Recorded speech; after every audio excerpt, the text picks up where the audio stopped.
Hello বন্ধুরা, আমার নতুন ভিডিও আবার প্রত্যেককে স্বাগত। আজকে যে ভিডিওটা করব আপনাদের সেটা হচ্ছে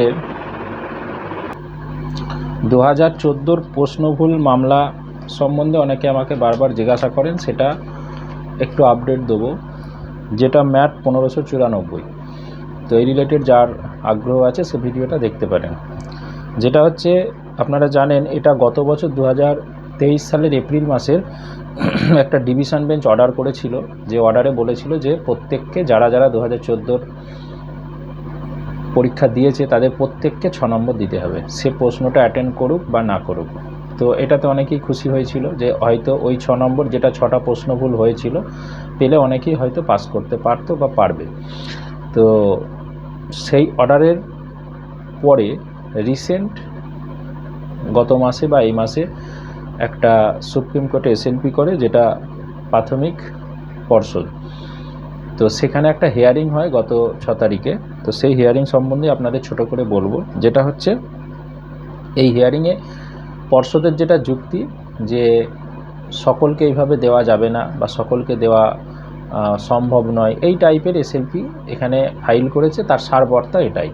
যদিও যে প্রধান বিচারপতির বেঞ্চে এই কেসটা হিয়ারিং হয়েছে, এবং প্রধান বিচারপতির প্রথম যেটা কৈফিয়ত চেয়েছে, যে আপনি যদি এসএলপি করেন বা এটার এগেনস্টে সুপ্রিম কোর্টে আসেন, এতদিন পরে কেন?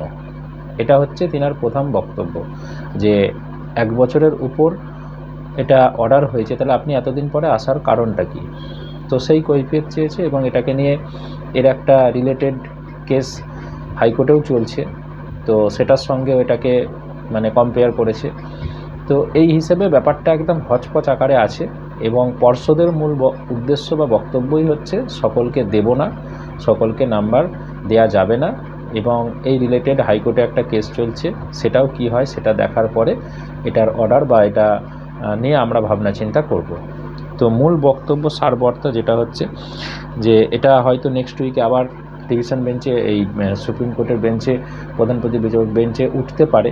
আবার এটা হয়তো হাইকোর্টের যে কেসটা চলছে সেটার উপর ডিপেন্ড করেও এরা দেখতে পারে।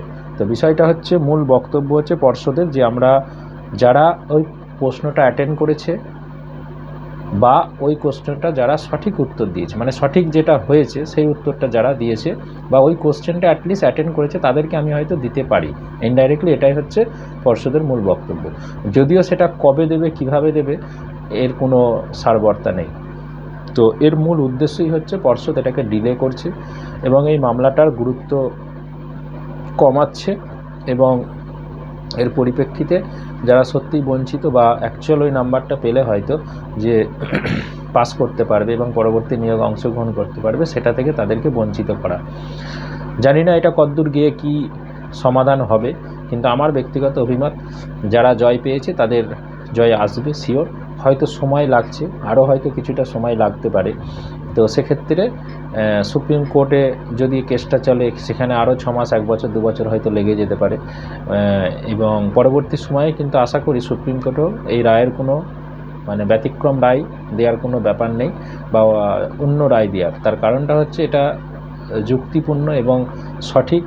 যেহেতু প্রশ্নটা ভুল, পর্ষদের দায়, তাহলে বাকিরা এটা ভুগবে কেন, যারা পরীক্ষা দিয়েছে? এবং তার থেকে বড় কথা, এই প্রশ্ন ভুলের বেসিসে অনেকেই অলরেডি চাকরি পেয়েছে, এবং প্রথম কেসের অর্ডারের পরিপ্রেক্ষিতে যারা জয়েন করেছিল, পরবর্তী সময়ে আবার যারা এই এসএলপি করে বা ম্যাট 1594 যুক্ত হয়, তো তারা এখনও বঞ্চিত হয়ে রয়েছে।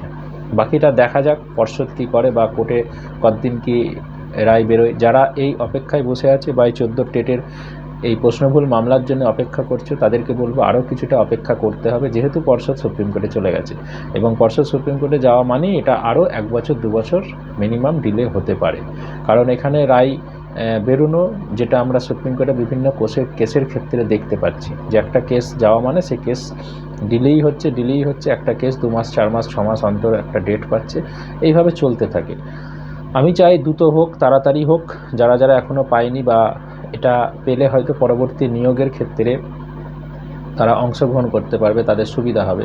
কিন্তু মানে পর্ষদ যদি না চায়, সদিচ্ছা না থাকে, তাহলে এটা এখন কতদিনে হবে বা কবে হবে এটা বলা খুব কঠিন। তো চলুন, এই রিলেটেড যদি কোনো তথ্য পাই বা আপনাদের কোনো উপকারে লাগে সেরকম কিছু পাই তাহলে আমি আপনাদের আবার এই ভিডিওর মাধ্যমে এই চ্যানেলে জানিয়ে দেবো। ধন্যবাদ।